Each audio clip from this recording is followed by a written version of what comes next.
In a way, we actually started the Hovis IPA paper when we started the Hovis campaign itself, by which I mean that we were thinking about effectiveness right from the beginning, and I think that's a hallmark of a lot of the good IPA papers. They don't just come out of the blue, they're actually born out of a strong effectiveness culture in the first place.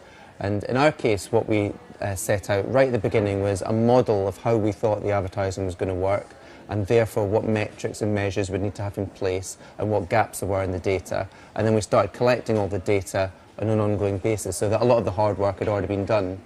And then a year later, when we decided actually we do have a good story for an IP entry, it was a lot easier, and then we had to get the client on board, so get them really enthused about what we were trying to do and the benefits that it would bring to them personally and as an organisation.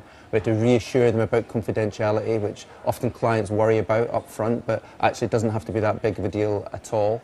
And finally, we set about writing what the summary of the story would be. I think it's really important to start off with that one-liner and then maybe a 100-word summary, because it will help structure your thinking as you go on. And there's no doubt about it that the best IPA papers always have a really strong story at the heart. They're not just a bunch of numbers. In our case, that was hopefully a powerful story about how you took one of the best-loved brands in Britain and rescued it from a fate of certain death.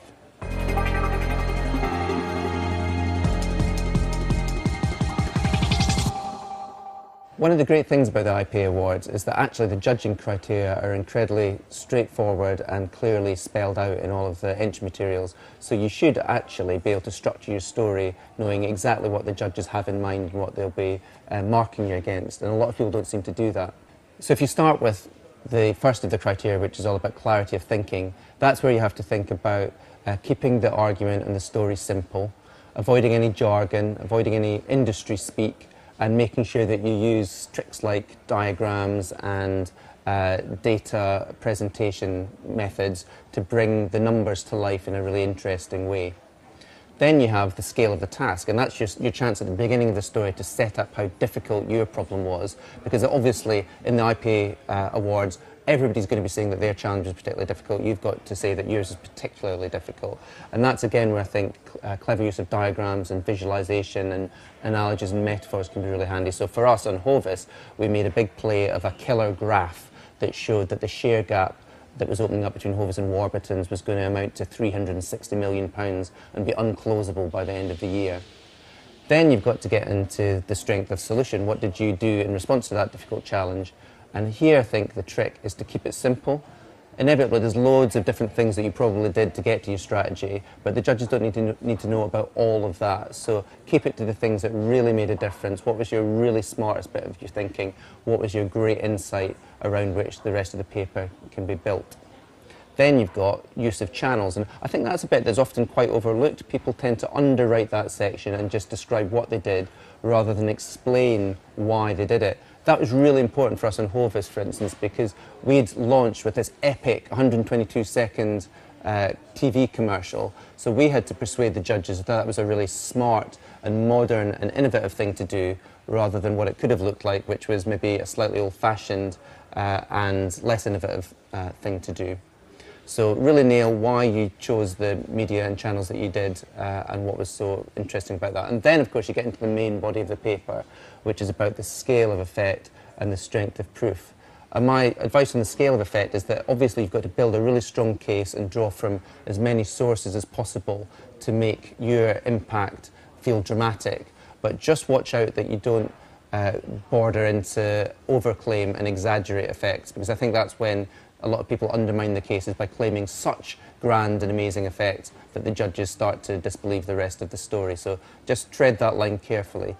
And then in terms of the strength of proof, that's when you've got to think like a barrister arguing your case, except there's a bit of a twist in the IP Awards, which is that you're presumed guilty until you can prove that you're innocent. So the judges are told to assume that there isn't an advertising effect until you can demonstrate otherwise. So go through all of the factors that could also have been in play and isolate them and eliminate them, or at least acknowledge them one by one. And I think, again, the trick there is to be honest. If there is something that a cynical judge might imagine had more effect or as much effect as the advertising, then you've got to at least fess up to it and deal with it rather than pretend it never happened. And then finally, you get to the new learning section, which is often overlooked again, I think. But actually, when you think about it, one of the great purposes and strengths of these awards is to demonstrate to the wider business community how imaginative the communications industry is. So really make sure that you pull out your new learnings and don't just bury them in the rest of the paper.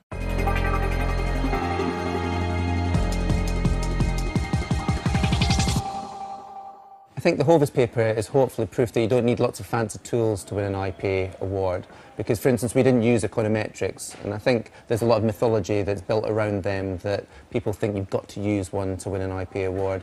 Actually, when you do use them, they can be really, really powerful, but you've still got to exercise a bit of judgment and present them in the context of all your other data, so they're not some sort of holy grail. We didn't use them, and actually the thing that we used the most in terms of a tool was the IPA's awards search engine, which is now called Ease, and that makes it really, really easy to search all the different papers, and we got lots out of that. So for starters, you just get a better idea of how to write these papers and all the tricks of the trade involved, but you can also dig out lots of numbers. So we used a specific metric about calculating longer term effects that somebody else had cited in one of their papers, and we just lifted it wholesale. But you can also make lots of interesting comparisons, because the awards entries are now, you can manipulate them digitally. So for instance, we drew out the fact that food category entries had been going down over the 30 years, despite food being a really big category. So we were able to position this as being an unusual championing of the food industry at a time when people would maybe let it drop off the radar. And we were also able to look at categories using penetration and frequency. And we were able to prove that this was a rare example of a campaign that had built both penetration and frequency, and we could put a specific number against it and say that it was one of the only 6% of the entire database that had done that. So it's really good for making your case. Finally, I think it's just worth making a point about client confidentiality. A lot of clients worry unnecessarily about the data that they're divulging, and there's lots of help that IPA can give you in terms of reassuring them on that front. There's also a lot you can learn again from the past papers about how you disguise information so that it's not so useful to competitors, whether that's by using ratios or indices or so on. And if all else fails, you have to remember that you can put some of the more confidential data into an appendix that the judges will see, but that will be never published.